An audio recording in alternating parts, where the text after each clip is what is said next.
नमस्कार मित्रों, भविष्य के सभी भावी शिक्षक शिक्षिकाओं का आपके इस अपने प्लेटफॉर्म हेलो शिक्षा पर हार्दिक स्वागत एवं अभिनंदन है।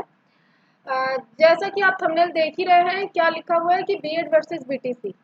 ये ऐसा मुद्दा है, ऐसा विवाद है जिसने आपका कितना ही समय बर्बाद किया, ये आपसे बेहतर कोई नहीं जान सकता। हर यूट्यूब चैनल पर सभी अध्यापक कुछ ना कुछ लेके कि ऐसा हो गया वैसा हो गया। इस चक्कर में आप सबका वीडियोस भी देख रहे हैं, समझ रहे हैं क्या हो रहा है, क्या प्रोसेस चल रहा है, कैसे मतलब हम लोग का बीएड वाले देख रहे हैं कि हम लोग शामिल होंगे या नहीं। बीएसटीसी वालों का ये है कि क्या बीएड वाले शामिल हो जाएंगे, क्या हमारा हक फिर से छीन लिया जाएगा। इस तरह के डाउट्स बने हुए हैं अभी तक। और आज की वीडियो एकदम पॉइंट टू पॉइंट होने वाली है, एकदम कट टू कट।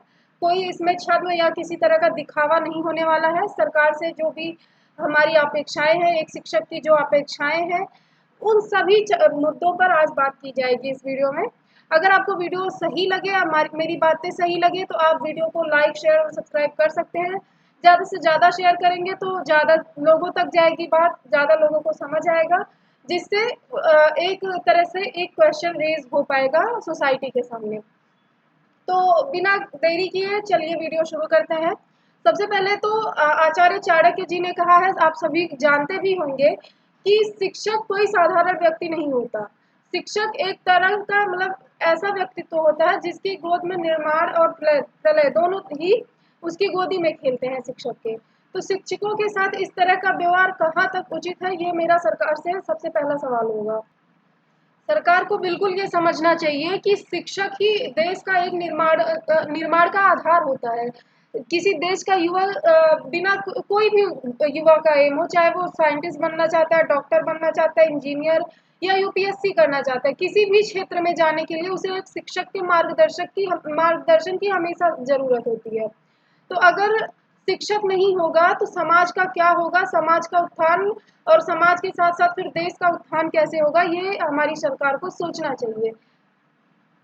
यहाँ पर मेरा सभी बीएसटीसी वाले छात्रों से भी एक तरह से क्वेश्चन ही रहेगा कि क्या आप लोग इतने खुश क्यों हो रहे हो। क्या सरकार ने ये अनाउंस कर दिया कि अब एसटेट की वैकेंसी आ ही जाएगी, सुपर टेट की वैकेंसी आ गई क्या? तो हमारा सबसे मेन प्रायोरिटी ये होनी चाहिए कि वैकेंसीज आए, ना कि हमें आपस में लड़ के ये सारी चीज़ें करनी चाहिए। और सरकार का भी यही एक तरह से उद्देश्य बन गया है कि सबसे आसान काम सरकार को क्या लगता है कि सभी छात्रों को आपस में लड़ा दो, फिर अपना खुद अपना क्या करो कि आराम से चैन की नींद सो जाओ। उनके तो किसी प्रकार की चिंता है नहीं, उनका तो एक तरह से कैरियर बन ही चुका है, वो अपना राजनीतिक क्षेत्र में अपनी प्रगति कर रहे हैं। लेकिन जो बच्चे दिन रात मेहनत कर रहे हैं, फिर एक तरह से उनको डिमोटिवेशन आ जाता है कि इतना पढ़ लिख के क्या फ़ायदा, लगातार बस पढ़े ही जा रहे, वैकेंसी नहीं आ रही, एग्ज़ाम्स नहीं हो रहे हैं। ऊपर से समाज का प्रेशर, सोसाइटी का प्रेशर, फैमिली का प्रेशर अलग कि एग्ज़ाम्स नहीं हो, एग्ज़ाम्स दिए या इतने टाइम से पढ़ रहे हो, रिज़ल्ट क्यों नहीं आ रहा, इस तरह की क्वेश्चंस। अब उन्हें कौन समझाए कि वैकेंसी ही कहाँ आ रही है। तो बीएसटीसी वालों को भी ये चीज़ समझनी चाहिए कि आपको यहाँ नौकरी नहीं मिल जा रही। नौकरी तभी मिलेगी जब आपका एस्टेट की वैकेंसी आएगी। तो वह एस्टेट की वैकेंसी कब आ रही है, ये जानना भी ज़रूरी है। ये सरकार के सामने सवाल उठाना बहुत ही ज़रूरी है। यहाँ आप देखेंगे एस्टेट की तो बात छोड़िए, ये सुपर टेट की बात मैं कह रही हूँ, आप छोड़ ही दीजिए। यूपी टेट हुआ क्या? 2 साल बीत गए, क्या यूपी टेट कराया सरकार ने? अब तो करा देना चाहिए। मई से यही हो रहा था कि यूपी टेट का एग्जाम होने वाला है, हुआ क्या? तो इस तरह आप इस छलावे में या छद्म में मत रहिए कि बस वैकेंसी आने ही वाली है। अगर आप हैं तो आप बहुत ज़्यादा खुशफहमी में जी रहे हैं, और आपको उससे बाहर आना चाहिए और धरातल की वास्तविकता से अवगत होना चाहिए कि क्या समाज में रियल में चल रहा है, सरकार की मंशा क्या है, ये जानने की बहुत ज़रूरत है। अब आप यहाँ शासन और प्रशासन की विडंबना देखिए। आप वो न्यूज़पेपर की कटिंग मैंने ऐड नहीं किया, आपने आज के न्यूज़पेपर में देखा होगा सरकार का क्या स्टेटमेंट है कि 1.25 लाख पद खाली हैं, मतलब अध्यापकों के 1.25 लाख पद खाली हैं, फिर भी शिक्षक और ये छात्र अनुपात बराबर है। कहीं से ये लॉजिक बनता है?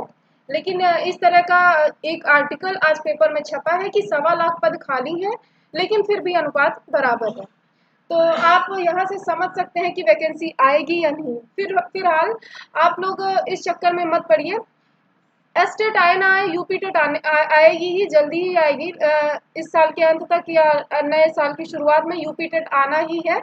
तो कम से कम जो एलिजिबल है प्राइमरी के लिए वो भी, जो नहीं है वो भी। आप प्राइमरी के लिए नहीं एलिजिबल हैं बीएड वाले, तो आप जूनियर के लिए तो है, इसलिए आप यूपी टेट की तैयारी लगातार करते रहिए, जिससे कम से कम आप एक एलिजिबिलिटी अपनी क्वालिफाई रहे, एस्टेट की वैकेंसी आए तो इस वजह से हमारी ना छूट जाए कि हमने यूपी टेट नहीं पास किया है। जैसा आपने बिहार शिक्षक भर्ती में देखा कि वहाँ सीटेट वालों को वैलिड नहीं किया गया जूनियर के लिए। प्राइमरी में तो सीटेट उन्होंने मान भी लिया, लेकिन जूनियर के लिए उन्होंने स्टेट टेट यानी एस्टेट लगा दिया। जो स्टेट में उनका टेट कराया जाता है वो अगर आप पास हैं आप तभी फॉर्म भर सकते हैं।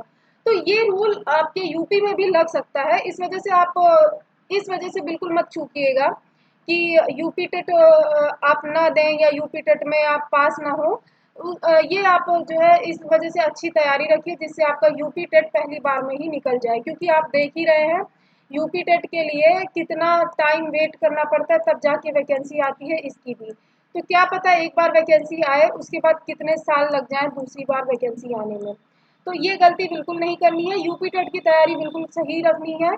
और अगर आप यूपी टेट के लिए तैयार कर रहे हैं साथ साथ आपका एस्टेट के लिए भी तैयार हो रहा है, और वैकेंसी कभी भी आ सकती है, और मतलब तब आपको तैयारी का मौका नहीं मिलेगा। आप ताज़ा एग्जांपल बिहार शिक्षक भर्ती से ले सकते हैं। आपको पता है कि कितनी जल्दी बिहार में आप देख रहे हैं कि नोटिफिकेशन भी आ गया, एग्ज़ाम भी करा लिया गया, बिल्कुल भी समय नहीं मिला। तो इस तरह की मिस्टेक्स मत करिए।